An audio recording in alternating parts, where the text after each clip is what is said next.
አጠቃላይ አሁን ከኛ ቤተ ጉባኤ እስከ 6000 ተማሪ ያለ ግን ይሄን ሁሉ ቀን ሙሉ ቢነግር ተማሪው ያንዱም ተማሪ ቅኔ ሊመሳሰል አይችልም። ምክንያቱም ከአንድ ስብሰባ ላይ ሰው የተለያየ ሐሳብ አምጣ ቢባል 6000 ሰው ቢሆን አንድ 3-4ቱ በእርግጠኝነት ይመሳሰላል።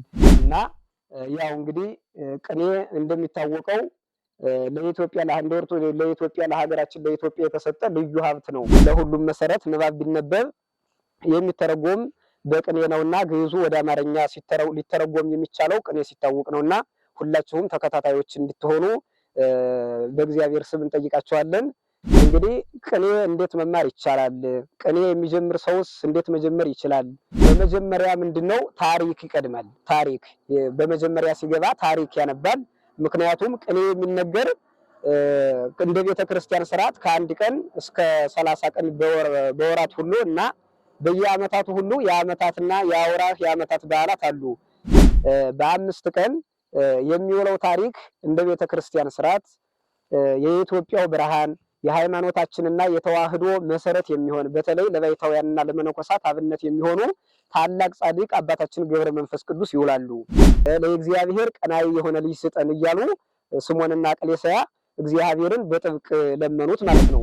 ስምዖን ወቅሌስያ ሶበ ነበሩ በነሂሳ በኃጢ አውሉድ በከዩ እስከና ዓመታት 30 ይላቸዋል። እስከ 30 ዓመት ድረስ በመካ ኑረዋል። አፉሁ ለጻድቅ ይነግር የሚያህር ጥበበ ወህግ አምላኩ ውስተ ልቡ እንዳለ ክቡር ዳዊት የጻድቅ አፉ ጥበብን ይማራል፣ ጥበብን ይናገራል፣ የአምላኩ ህግም በልቡ ውስጥ ነው እንዳለ ገራሲውም ስሉስ ቅዱስ ወበነፍሁ ውስተ ከርሳ ስሉስ ቅዱስ ወበነፍሁ ውስተ ከርሳ ተወልደ እምኔሆሙ ቀናየ አናብስት ስሳ በኃይለ አምላኩ ዘይሰሪ ያበሳ ብሎ በስንክሳር አርኪ ላይ አስቀምጦት የገብረ መንፈስ ቅዱስን ያባታችን ክብር አስቀምጧል ማለት ነው። ይልህሱ ጸበለ ገሪከ ወይጸግቡ የእግርህን ትቢያ እየላሱ በዚያ ይጠግባሉ ብሎ እግዚአብሔር ቃል ኪዳን ሰጣቸው። የምግባቸውን ነገር አንተ ከያሰውማ ብለው ወደ ገዳም ገብተዋል።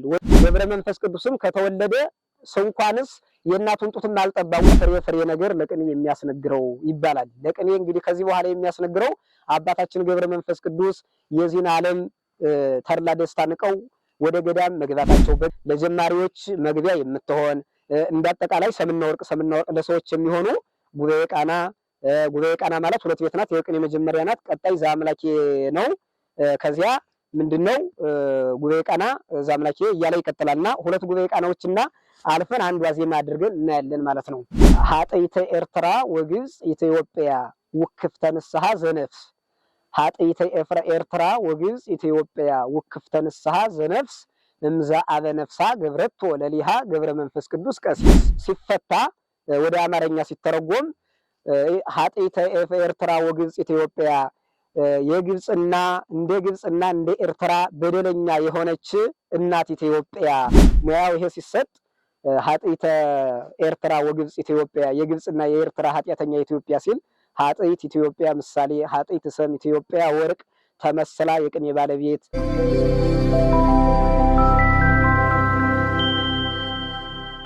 በስመ አብ ወወልድ ወመንፈስ ቅዱስ አሃዱ አምላክ አሜን።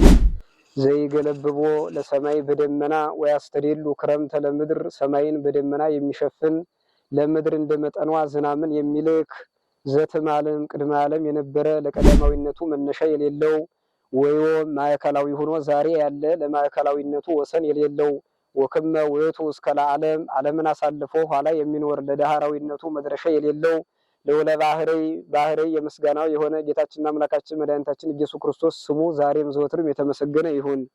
እንዲሁም እናቱ ቅድስተ ቅዱሳን ንጽሕተ ንጹሐን እመቤታችን ቅድስት ድንግል ማርያም ስሟ ዛሬም ዘወትርም የተመሰገነ ይሁን። እንዲሁም የደቂቀ አዳም ደስታ ለደቂቀ አዳም የሚደረገው ደስታ በሙሉ ለራሳቸው እንደተደረገላቸው አድርገው የሚያዩ ቅዱሳን መላእክት፣ ጻድቃን፣ ነቢያት፣ ሐዋርያት፣ ሰማዕታት፣ ደናግል፣ መነኮሳት ብፁዓን በሥላሴ ዘንድ እንደተሰጣቸው ማዕረግና እንደ ደረጃቸው ምስጋና ይድረሳቸው። አሜን። የቤተ ያሬድ የዩቲዩብ ቻናል ተከታታዮችና መፍቀሪያነ ቅኔ ግዕዝ ቋንቋንና ቅኔን የምትወዱ የቅኔ ቤተሰቦቻችን ሁሉ በእያላችሁበት ሰላማችሁ ይብዛ። ይሄ የዩቲዩብ ቻናላችን ቤተ ቅዱስ ያሬድ በመባል ይታወቃልና በውስጡ ብዙ ቅኔያት ይለቀቃሉ፣ የሊቃውንት ቅኔ ይለቀቃሉ።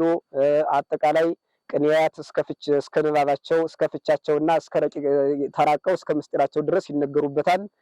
አጠቃላይ ሁላችሁም መፍቀሪያነ ቅኔ የምትወዱት ሁሉ ያላችሁን ጥያቄ በትህትናና በፍቅር በመጠየቅ እየተከታተላችሁ አብረን እንኖራለን ማለት ነው እና ያው እንግዲህ ቅኔ እንደሚታወቀው ለኢትዮጵያ ለሀገራችን ለኢትዮጵያ የተሰጠ ልዩ ሀብት ነው እና ቅኔ እንደ ስጋዊ ፍልስፍናም እንደ መንፈሳዊ ፍልስፍናም ለሰው ልጅ ያስፈልጋል። መንፈሳዊ ፍልስፍና በቤተ ጉባኤ ስንኖር እንግዲህ የፈጠረንን ጌታን የምናውቅበት አጠቃላይ የእመቤታችን የቅድስት ድንግል ማርያም ንጽህናን የቅዱሳኑን ግርል የጻድቃንን ግርል የሰማዕታትን ሁሉንም ነገር ወንጌልን በማንበብ ትርጉሙን ሁሉ ጌታ የሰራቸውን ስራዎች በማየት አጠቃላይ ሃይማኖት የሚጸናበት ቅኔ ነው ማለት ነው። ለሁሉም መሰረት ንባብ ቢነበብ የሚተረጎም በቅኔ ነውና ግዕዙ ወደ አማርኛ ሊተረጎም የሚቻለው ቅኔ ሲታወቅ ነውና ሁላችሁም ተከታታዮች እንድትሆኑ በእግዚአብሔር ስም እንጠይቃችኋለን። ያው ሁላችሁም እንድትከታተሉ ነውና እንግዲህ ቅኔ እንዴት መማር ይቻላል? ቅኔ የሚጀምር ሰውስ እንዴት መጀመር ይችላል? እንደገና አጠቃላይ ተከታታይ ለሚማር ሰውስ ምን አይነት ምክር ነው የሚያስፈልገው? የሚሰጠው ትምህርትስ ምኑ ነው ስለሚባለው እንግዲህ ለሁሉም ነገር መፍቻ ያስፈልገዋል እንጂ እንኳን የማይታየው ነገር ረቂቁ ቅኔ ሌላውም ነገር ቢሆን አዲስ ነገር ምንጊዜም ጨለማ ነው።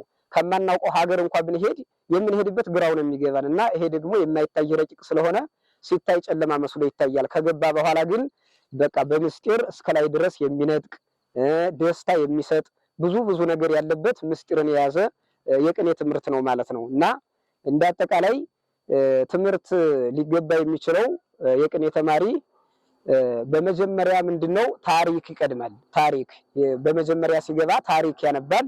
ምክንያቱም ቅኔ የሚነገር እንደ ቤተክርስቲያን ስርዓት ከአንድ ቀን እስከ 30 ቀን በወራት ሁሉ እና በየዓመታቱ ሁሉ የዓመታትና የአውራህ የዓመታት በዓላት አሉ። በእነዚህ ቅኔ ሲቀኝ እንግዲህ መጀመሪያ የሚቀኝበት ሰማዕትም ሆነ ሐዋርያ ስለ ክርስቶስም ስለ እመቤታችንም ሆነ የሚቀኝበትን ታሪክ በመጀመሪያ ማወቅ ያስፈልገዋል ማለት ነው። ከታሪኩ በኋላ በተተረከው ታሪክ ህብርም ሊሆን ይችላል፣ ሰምና ወርቅ ሊሆን ይችላል፣ ጎዳና ቅኔ ሊሆንም ይችላል። እንግዲህ በተለያየ መልኩ እንደ ሙያውና እንደ ችሎታው ይገልጽበታል። ግን ሁሉንም ነገር የሚቀድመው ታሪክ ነው እና እንደ መግቢያ የሚሆነን ዛሬ የተገናኘንበትን የዕለቱን ታሪክ እንተርክና ቅኔውን እስከ ሙያው እስከ ፍቹ እስከ ንባቡና እስከ ረቃቄው አድርጎ ምን አይነት እንደሆነ ሊቃውንት ሲያብራሩት ቅኔ ሁለት አይን አለው ነው የሚሉን። ሁለት አይን በአንድ በኩል በሰም በአንድ በኩል በወርቅ ነውና ሰምና ወርቅ ብለውም ስም የሰጡት ለዚያ ነው። ሁለት አይን ስላለው ሰምና ወርቅን የያዘ ነው። በአንድ በኩል ሰም በአንድ በኩል ወርቅ ነው እና አሁን የዕለቱን ታሪክ የተገናኘንበትን እናይና ከዚህ በኋላ ፍቹ ይፈታል። ንባቡ ተነቦ የቅኔው ንባብ በዕለቱ ታሪክ በተተረከው ታሪክ እንዴት መደረግ እንዳለበት ይነበባል። ፍቻ አለ፣ ከዚያ ርቃቄ ይኖረዋልና ተከታተሉን ማለት ነው። እንግዲህ ዛሬ የተገናኘንበት ነሐሴ 5 ቀን ነው። ጾመ ፍልሰታ ለማርያም ከገባ 5 ቀን ሆኖታልና በ5 ቀን የሚውለው ታሪክ እንደ ቤተክርስቲያን ስርዓት የኢትዮጵያው ብርሃን የሃይማኖታችንና የተዋህዶ መሰረት የሚሆን በተለይ ለባይታውያንና ለመነኮሳት አብነት የሚሆኑ ታላቅ ጻድቅ አባታችን ገብረ መንፈስ ቅዱስ ይውላሉ። እነዚህም ሀገራቸው ግብጽ ወይም ነሂሳ ትባላለች። አባታቸው ስምዖን እናታቸው አቅሌስያ ይባላሉ። መካን ሆነው ሚስቱ መካን ሆና ልጅ አልሰጣቸው ብሎ እግዚአብሔርን በጥብቅ ይለምኑት ነበረ። እስከ ብዙ ጊዜ አልቅሰዋል። እስከ ብዙ ጊዜ ስምዖንና ነሂሳ እግዚአብሔር ልጅ እንዲሰጣቸው አልቅሰዋል። ሲያለቅሱም አቤቱ ጌታ ኢየሱስ ክርስቶስ የሚወለደው ልጅ እናት አባቱን የማያከብር የፈጣሪን ትእዛዝ የማያከብር ሃይማኖቱን የማያውቅ ከሆነ እንዳውም ማይጸኔን ብትዘጋ ይሻላል። ነገር ግን ሃይማኖቱን የሚፈራ ለእግዚአብሔር ቀናኢ የሆነ ልጅ ስጠን እያሉ ስምዖንና አቅሌስያ እግዚአብሔርን በጥብቅ ለመኑት ማለት ነው እና ስምዖን ወአቅሌስያ ሶበ ነበሩ በነሂሳ በኃጢ አውሉድ በከዩ እስከና ዓመታት 30 ይላቸዋል። እስከ 30 ዓመት ድረስ በመካን ኑረዋል። ከዚህ በኋላ አንድ ቀን እናቱ አቅሌስያ ወደ ቤተ ክርስቲያን ገብታ ስትጸልይ እግዚአብሔርን ልጅ ስጠኝ ብላ ምርር ብላ አልቅሳ ተለምነዋለች። በዚህን ጊዜ ቀና ስትል ከሰማይ ንስኢ ወልደ ዘይትለያል ቀርኑ እምኖሃ ሰማይ የሚል ድምፅ ከሰማይ ሰማች እና ክብሩ ከፍ የሚል ልጅን ውለይ ትወልጃለች፣ ስሙንም ገብረ መንፈስ ቅዱስ ትይዋለሽ ተባለች። ከዚህ በኋላ ወደ ቤቷ ተመለሰች። ከዚህ በኋላ መጋቢት 29 ቀን አባታችን ገብረ መንፈስ ቅዱስ ተጸነሱ። መጋቢት 29 ቀን ተጸንሰው በጌታችን በኢየሱስ ክርስቶስ የልደት ቀን ታኅሳስ 29 ቀን አቡነ ገብረ መንፈስ ቅዱስ ተወለዱ።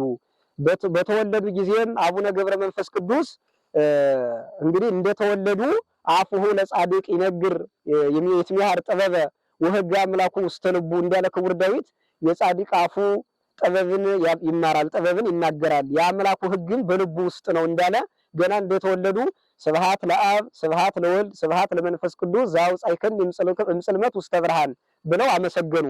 ደራሲውም ስሉስ ቅዱስ ወበነፍሑ ውስተ ከርሳ ስሉስ ቅዱስ ወበነፍሑ ውስተ ከርሳ ተወልደ እምኔሆሙ ቀናየ አናብስት ስሳ በኃይለ አምላኩ ዘይሰሪ ያበሳ ብሎ በስንክሳር አርኪ ላይ አስቀምጦት የገብረ መንፈስ ቅዱስን የአባታችን ክብር አስቀምጧል ማለት ነው።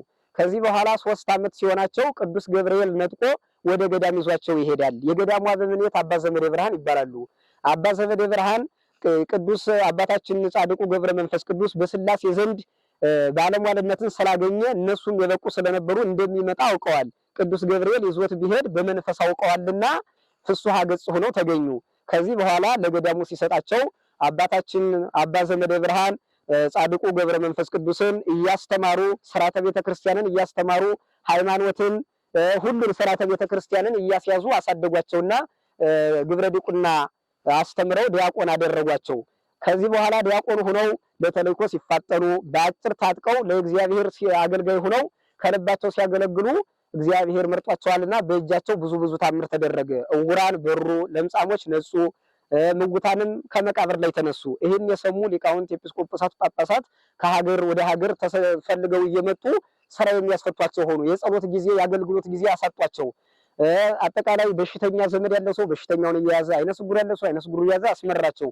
በዚህን ጊዜ እነሱ እግዚአብሔርን በልመና ጠየቁት። ከዚህ በኋላ ቅዱስ ገብርኤልን ላከላቸው። ቅዱስ ገብርኤልን ላከላቸውና በክንፍ ተሸክሞ ከእግዚአብሔር ፊት አቀረባቸው። እኔ የማገለግልበትንና የጸሎቴን ሰዓት ይዘውብኛል፣ ስለዚህ ምን ላድርግ ብለው ለእግዚአብሔር ጥያቄ ሲያቀርቡ ሆረ ሀበ ገዳም፣ ወደ ገዳም ሂድና ግባ ብሎ በአንተ ምክንያት ብዙዎች የሚድኑ ናቸውና ወደ ገዳም ሂድ አላቸው። ወደ ገዳም ሂድ ሲላቸው እንዴት ብለው ሲጠይቁ እነሱም 60 አናብስትና 60 አራዊት አብረው ይኖራሉ። ከማን ጋር ይኖራሉ ብለው ጠይቀው ከአናብስት ከአራዊት ጋር ትኖራለህ ብሎ እግዚአብሔር ሲነግራቸው እንዴት 60 አናብስት 60 አራዊት ይሄን የምልቀልባቸው ነው ሲሉ ይልህሱ ጸበለ እግሪከ ወይጸግቡ የእግርህን ትቢያ እየላሱ በዚያ ይጠግባሉ ብሎ እግዚአብሔር ቃል ኪዳን ሰጣቸው። የምግባቸውን ነገር አንተ ከያሰውማ ብለው ወደ ገዳም ገብተዋል። ወደ ገዳም ገብተው ከቆሙ ሳይቀመጡ ከዘረጉ ሳያጥፉ ለብዙ ዓመታት ጸልየዋል። ሲጸልዩ ለእርሳቸውም፣ ለሃይማኖታቸው፣ ለሀገራቸው አጠቃላይ ለሕዝብ ብዙ ጊዜ ጸልየዋል። ከዚያ ቁመው ሲጸልዩ መቼም ሰይጣን ምድር ላይ በሰው ላይ ክፋት ለመስራት እንኳን ቀን ማታም አያርፍም። አጠቃላይ ዓለም ከተፈጠረ ጀምሮ እስከ ዕለተ ምጽአት ድረስ ሰይጣን እረፍት ስለሌለው በአቡነ ገብረ መንፈስ ቅዱስን በንስር አምሳል ሄዶ አይናቸውን አወጣቸው። ወይም ገብረ መንፈስ ቅዱስን በንስር አምሳል ተመስሎ ሄዶ ውሃ ጠማኝ አላቸው። ውሃስ የለኝም ከዓይኔ እንባ ውሰድ ቢሉት እንባውን ከዓይናቸው እንባውን ውሰድ ቢሉት ያው አይናቸውን ውሃ ጠጣሁ ብሎ አጥፍቷቸዋል። ከዚህ በኋላ በአንድ አይናቸው ብዙ ጊዜ ቆይተዋል። ኋላ ግን ቅዱስ ገብርኤልና ቅዱስ ሚካኤል መጥተው ቢዳስሱት አይናቸው በርተዋል። ከዚህ በኋላ ጌታችንና አምላካችን ኢየሱስ ክርስቶስ ሆር ሀገረ ኢትዮጵያ እስመ በህየ ሀለውከ ዘታወጽኦሙ ነፍሳት፣ በዚያ የምታድናቸው ሰዎች አሉና ወደ ሀገረ ኢትዮጵያ ሄድ ብሎ ወደ ሀገራችን ኢትዮጵያ ሲልካቸው ቅዱስ ገብርኤልና ቅዱስ ሚካኤል በክንፍ ተሸክመው አምጠው ዝቋላ ደረሷቸው። በዚህም እየጾሙ እየጸለዩ ለሀገራችን ይጾሙ ይለምኑ ነበረ። ስለ ኢትዮጵያ ስለ ሀገራቸው ይለምናሉ፣ ስለ ሀገራችን ስለ ህዝቡ ይለምናሉ እና ጌታ ኢየሱስ ክርስቶስም ከዚህ በኋላ በስራ በአገልግሎቱ ሁሉ አስደስተኛልና የለመንኸኝን አልነሳህም ብሎ ሲነግራቸው የኢትዮጵያን ህዝብ ማርልኝ ብለው ጸሎት ጀመሩ። ከዚህ በኋላ ምሬልሃለሁ ብሎ በቅዱስ ገብርኤል አማካኝነት ተላከ። እንደዚያ ተብሎ ሲላክ ቅዱስ ገብርኤልም እንደዚያ ሲላቸው አጠቃላይ የኢትዮጵያን ህዝብ ሁሉን ካልማረልኝ አይቻልም ብለው መልእክት ላኩ እና 100 ዓመት የሚሆን ሱባኤ እንደገና ያዙ። ሱባኤ 100 ዓመት የሚሆን እንደገና ሱባኤ ይዘው የኢትዮጵያን ህዝብ አጠቃላይ ሁሉን አስምረውታል ማለት ነው። ከዚህ በኋላ ጻድቁ ዘራቡሩክ ማነው ገብረ መንፈስ ቅዱስ እያስተማሩ አጋንንትን እያሳደዱ ጣዖታትን እየሰበሩ ጌታ ከጥንተ ልደቱ እስከ ጥንተ ዕርገቱ ያደረገውን እያስተማሩ ምዕመናንን ከአምልኮተ ጣዖት ወደ አምልኮተ እግዚአብሔር እየመለሱ በነበሩበት ሰዓት ሰይጣንም ያው ለምቀኝነት አያርፍምና በሕዝብ ላይ ብዙ ተንኮል ያስነሳባቸው ነበረ። እነሱም ጣዖታቱን አንድ የግብፅ ንጉሥ ነበረና አይሁድ ሰቅለው የገደሉትን ጌታ ኢየሱስ ክርስቶስን አያምንም ነበር።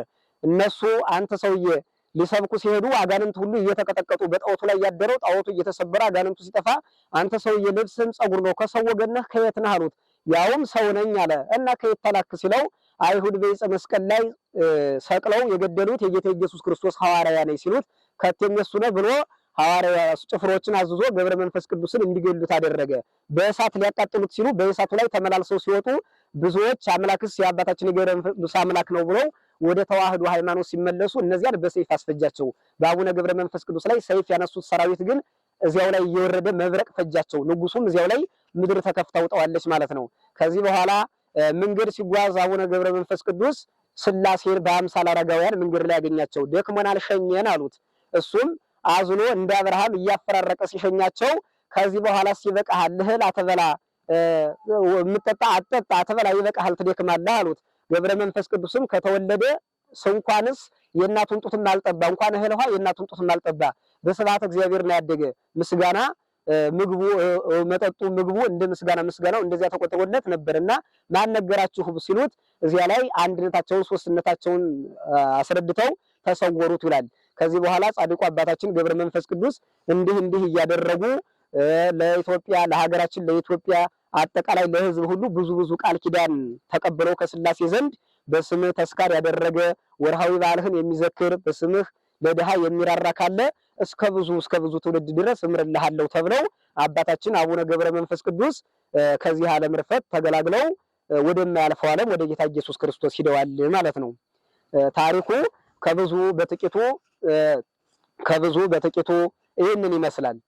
እንግዲህ እንደ ቅኔ ቤት በኋላ ፍሬ ነገር ለቅኔ የሚያስነግረው ይባላል። ለቅኔ እንግዲህ ከዚህ በኋላ የሚያስነግረው አባታችን ገብረ መንፈስ ቅዱስ የዚህን ዓለም ተድላ ደስታ ንቀው ወደ ገዳም መግባታቸው፣ በገዳም ትልቅ ተልኮ መኖራቸው፣ ሰይጣን በአምሳለ ንስር መጥቶ አይናቸውን ማውጣቱ፣ ለኢትዮጵያ ለቅድስት ሀገር ስለ ነፍሳት እስመ ሀለውከ በኢትዮጵያ ዘተወጽኦሙ ነፍሳት፣ በኢትዮጵያ ውስጥ የምታድናቸው ነፍሳት አሉ ተብለው ወደ ኢትዮጵያ ተልከዋል። ኋላም እኒያን በሰይፍ የመቱትን ሰራዊት ራሱ በሲኦል ተገልጾላቸው በሲኦል ሲቃጠሉ አይተው በእነዚህ ምክንያት እኔ እንዴት እንዲሆናለሁ ብለው በእኔ ምክንያት ነው ሲኦል የገቡ ብለው ሱባኤ ይዘው በገመድ ገድል ላይ ቢንጠለጠሉ ሰይጣን መጥቶ ገመዱን ነጠቀው።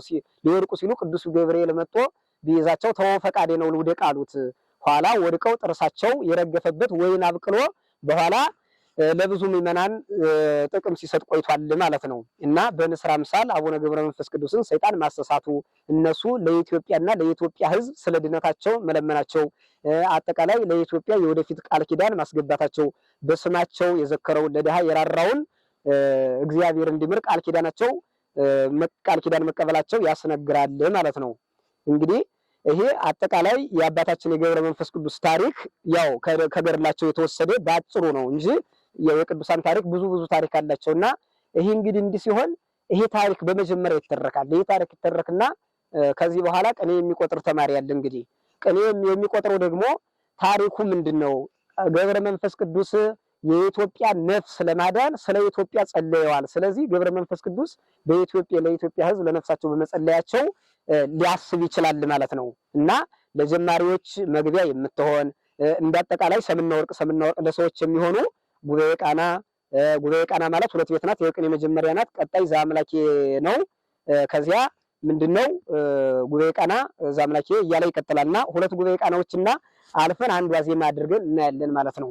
እና እንግዲህ አጠቃላይ ገብረ መንፈስ ቅዱስ ለኢትዮጵያ ስለ ሕዝብና ስለ ኢትዮጵያ ሕዝብ ነፍስ ጸልየዋል። ስለዚህ በዚህ ቅኔ ስናደርግ ምን እንላለን ማለት ነው? ኃጥኢተ ኤርትራ ወግብፅ ኢትዮጵያ ውክፍተ ንስሐ ዘነፍስ ኃጥኢተ ኤርትራ ወግብፅ ኢትዮጵያ ውክፍተ ንስሐ ዘነፍስ እምዛ አበ ነፍሳ ገብረቶ ለሊሃ ገብረ መንፈስ ቅዱስ ቀሲስ ኃጥኢተ ኤርትራ ወግብፅ ኢትዮጵያ ውክፍተ ንስሐ ዘነፍስ እምዛ አበ ነፍሳ ገብረቶ ለሊሃ ገብረ መንፈስ ቅዱስ ቀሲስ። ይሄ ንባቡ ይባላል፣ የቅኔው ንባብ። ይሄ ደግሞ ሲፈታ ወደ አማርኛ ሲተረጎም ሀጢተ ኤርትራ ወግብጽ ኢትዮጵያ የግብጽና እንደ ኤርትራ በደለኛ የሆነች እናት ኢትዮጵያ ይች ውክፍተ ንስሐ ዘነፍስ እምዛ አበ ነፍሳ ገብረቶ ለሊሃ ገብረ መንፈስ ቅዱስ ቀሲስ እርሷ የነፍስ አባት ካደረገችው ቀሲስ ቄስ ገብረ ሕይወት እርሷ የነፍስ አባት ካደረገችው ቄስ ገብረ ሕይወት የነፍስ ንስሐን ውክፍት የተቀበለች ናት ነው ፍቹ። እንደ ግብጽና እንደ ኤርትራ ኃጢአተኛ የሆነች ኢትዮጵያ እምዛ አበ ነፍሳ ገብረቶ ለሊሃ ገብረ መንፈስ ቅዱስ ቀሲስ እርሷ የነፍስ አባት ካደረገችው ቄስ ገብረ መንፈስ ቅዱስ የነፍስ ንስሐን የተቀበለች ናት ይላል። ይህ ፍቹ ነው። እንግዲህ ንባቡ ቅኔው ተነቧል፣ ፍቹ ተፈቷል። ሁለት አይን ያለው የሚባለው የቅኔው ምስጢር ምንድነው ከተባለ እንግዲህ ለሰም ያው ሰው መቼም የፈለገው ነገር ቢሆን ከኃጢአት አይነጻም። በገቢር ባያደርግ በሐሳብ ኃጢአት ይሰራል፣ በገቢር ሐሳብ የሚሰራል፣ በሐልዮ ይሰራልና ለሁሉም ነገር ጌታችንና አምላካችን ኢየሱስ ክርስቶስ ግን እኛ እሱን እንደተውነው አይተውንም። ምክንያቱም እኛ ከሱ በራቅን ጊዜ ወደሱ እንድንቀርብ ንስሐ ሰጥቶናል። የንስሐ አባት በዚያ ላይ ንስሐ የሚሰጡ በምድር ለቅዱስ ጴጥሮስ እንደ ጌታ እንደነገረው ዘአሰርኮ በምድር ይኩን ሱረ በሰማያት ወዘፈታይኮ በምድር ይኩን ፍትሐ በሰማያት በምድር ያሰረው በሰማይም የታሰረ ይሁን በምድር የፈታው በሰማይም የተፈታ ይሁን ብሎ ለሐዋርያው ለሊቀ ሐዋርያት ቅዱስ ጴጥሮስ የነገረው አጠቃላይ በቅዱስ ጴጥሮስ ካህናትን በሙሉ መናገር ነውና ንስሐ ትገባለች ማለት ነው። የነፍስ አባት ካደረገችው ሂዳ እኔ በዚህ መልኩ ከእግዚአብሔር ርቄያለሁና ከእግዚአብሔር እንዲቀርብ ንስሐ ፈልጋለሁ ብላ ስለነፍሷ ንስሐ ለስጋ አይደለም ስለነፍሷ ንስሐ ትቀበላለች ማለት ነው። ይሄ ሰሙ ነው። ወርቁ ደግሞ ምንድነው ከተባለ ኢትዮጵያ የነፍስ አባት ካደረገችው ገብረ መንፈስ ቅዱስ የነፍስ ንስሐን ተቀበለች ማለት እንግዲህ ሁር ሀበ ኢትዮጵያ ስመበያለው ከዘተወጾሙ ነፍሳት ይላለው የምታድናቸው ነፍሳት በዚያ በኢትዮጵያ ያሉና ወደ ኢትዮጵያ ሄድ አስተምር። ገብረ መንፈስ ቅዱስ የምንለው ታላቅ ጻድቅ የኢትዮጵያ ሐዋርያ ወደ ኢትዮጵያ ወደ ሀገራችን ገብቶ እንዳጠቃላይ የኢትዮጵያን ሕዝብ ሁሉ የነፍስ የማያመልኩትን ክርስቶስን እንዲያመልኩ የነፍስ ንስሐ እየሰጠ እርሷ የነፍስ አባት ካደረገችው ገብረ መንፈስ ቅዱስ ማለት እርሷ የነፍስን ትምህርት እንዲያስተምርላት በስላሴ ፍቃድ ካስላከችው ገብረ መንፈስ ቅዱስ በገብረ መንፈስ ቅዱስ አማካኝነት አጠቃላይ ንስሐን በኢትዮጵያ ገብቶ ንስሐን የሚያስተምር ክርስቶስን የሚያሳውቅ ሆነ ማለት ነው። ይሄ ከዚህ በኋላ ርቃቄው ነው። ርቃቄው ይሄ ነው ማለት ነው። እንግዲህ ሙያ የሚባል አለ።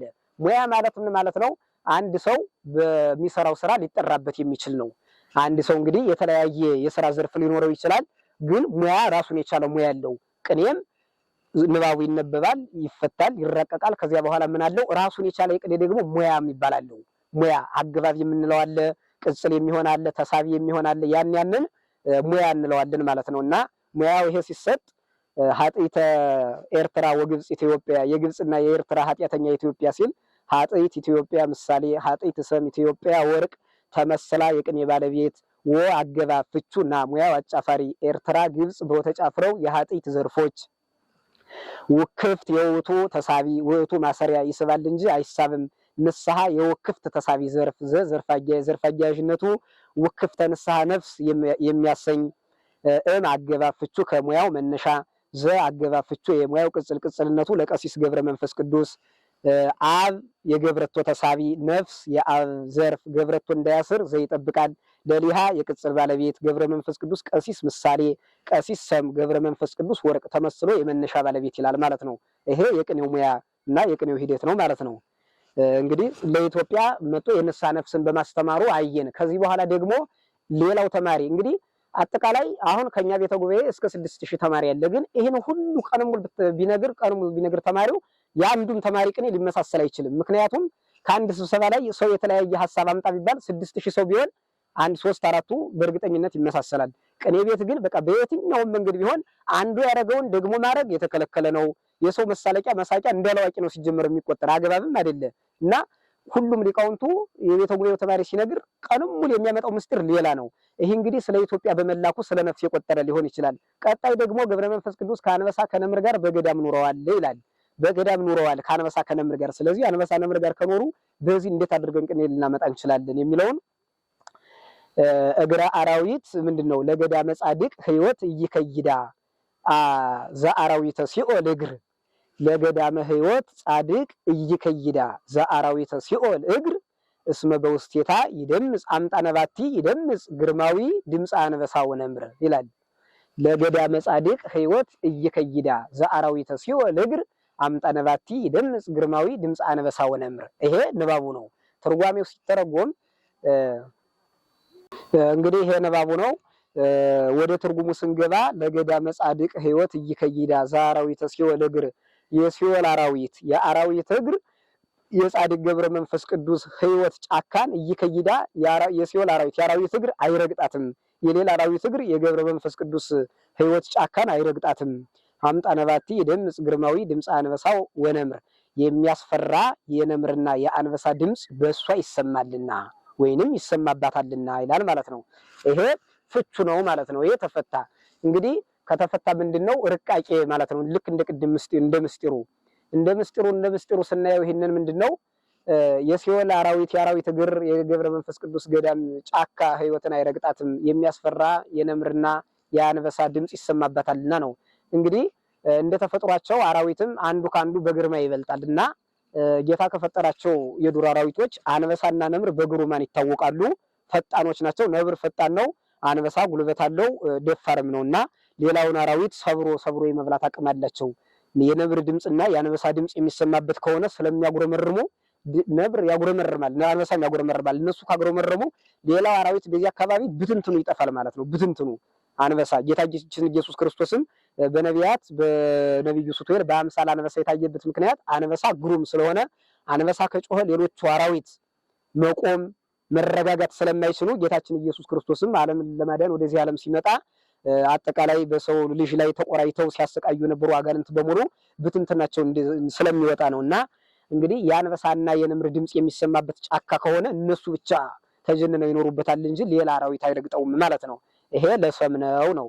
ለወርቅ ሲሆን ግን የሲኦል የአራዊት እግር የገብረ መንፈስ ቅዱስ ሕይወት ጫካን አይረግጣትም፣ አንበሳና ነምር ይጮሁባታልና ማለት ገብረ መንፈስ ቅዱስ ጌታችን ኢየሱስ ክርስቶስ ወደ ገዳም ሲልከው ወትነብር ምስለ ስሳ አናምርት ወምስለ ስሳ አናብስት ከስሳ አናምርት ጋር ከስሳ አናብስት ጋር ትኖራለህ ብሎ ከነብርና ከአንበሳ ጋር ከግሩማን ጋር ገብረ መንፈስ ቅዱስ አባታችን እንዲኖር አደረገው እንጂ ከሲኦል አራዊቶች ጋር አላኖረውም። ማለት እንደ ማንኛውም ኃጢአተኛ ሰው እየበደለ የሲኦል የአራዊት እግር ማለት እግዚአብሔርን መጥላት፣ ተንኮል ማሰብ፣ ሰውን መጥላት ምናምን ናቸው የሲኦል አራዊት የተባሉ። የእነዚያ ግን አልረገጠውም ማለት ገብረ መንፈስ ቅዱስ ለባይድ ለዘመድ አጠቃላይ በተለያዩ ነገሮች በጎጥ በምናምን ሳያደላ ለዓለም ለድነት ለሁሉም ጸለየ እና ሰውን መጥላት ምናምን የለበትም።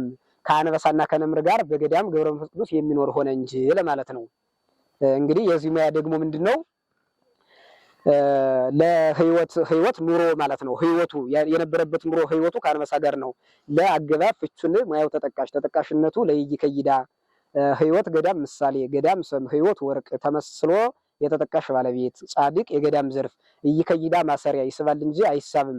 ዘርፍ ደፊነቱ እግረ አራዊት ሲኦል የሚያሰይ አራዊት የእግር ዘርፎች ሲኦል የአራዊት ዘርፍ እግር የቅኔ ባለቤት አምጣነ አገባብ ፍቹ ና ሙያው አስረጅ በአገባብ ፍቹ በቁምቀሪ ሙያው ማድረጊያ ቲ ዝርዝር ይደምጽ እንዳያስር አምጣነ ይጠብቃል ግርማዊ የድምጽ ቅጽል ድምጽ ያስረጅ ባለቤት አገባብ ፍቹ ና ሙያው አጫፋሪ አንበሳ ነምር በወተጫፍረው የድምጽ ዘርፎች ማለት ነው።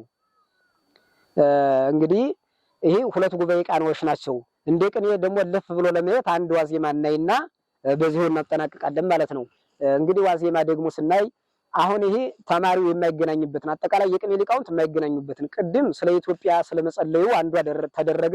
አሁን ከአንበሳ ጋር በመኖሩ ደግሞ እንደገና ሌላው የሚያስበው ደግሞ በተተረከው ታሪክ ገብረ መንፈስ ቅዱስን ሰይጣን በቁራ በንስር አምሳል መጥቶ አይናቸውን አወጧቸዋል። በዚያ እናድርግ ላለ ሰው ደግሞ በዚያ ሲሆን ገብረ መንፈስ ቅዱስ ይትጋፈሁ አፈህርተ አይን ዶርሆከ ወይቷከቱ ህቡረ እስመሬው መልዕልተ ሰማይ ዘየአውር ንስረ ገብርኤልኒ ወልድከ ዘእምነ ርሁቅ ነጸረ ረሰያ ተረፍተ እስመ አንኮርኮረ እብነ ሊሳ ወቃዲ እስመንክረ ይላል።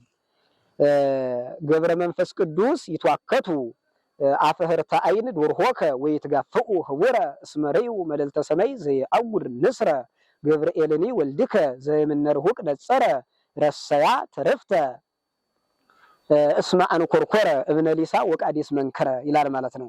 እንግዲህ ይህ ንባቡ ነው። ሲተረጎም ገብረ መንፈስ ቅዱስ ነው እንግዲህ ባለደሮ ማለት ነው። ገብረ መንፈስ ቅዱስ አፈህርተ ይትጋፉ አፈህርተ አይን ዶርሆከ ዶሮ ኃይል የዶሮ ኃይል ጫጭቶች ይጋፋሉ ወይቷከቱ ህቡረ አንድነትም ይንጫጫሉ ጭጭ ያሉ ዶሮዎች ይንጫጫሉ የዶሮ ጫጭቶች እስመሪው መልዕልተ ሰማይ ዘያጉር ንስረ በሰማይ ላይ የሚኖር ጭላትን አይተዋልና ገብርኤልኒ ወልድከ ዘእምነ ርሁቅ ነጸረ ሩቅ ሆኖ የተመለከተ ገብርኤል ልጅህም ረሳያት ረፍተ ያች አይን ዶሮህን የተረፈች አደረጋት ስማን ኮርኮረ እብነ ሊሳ ወቃዴስ መንክረ የሊሳና የቃዴስ መንክር ደንጋ ይሄንን ስማን ኮርኮረ አገለባብጧልና ደንጋ ይወሮሯልና የተረፈች አደረጋት ነው እንግዲህ ንባቡ ነው ማለት ነው።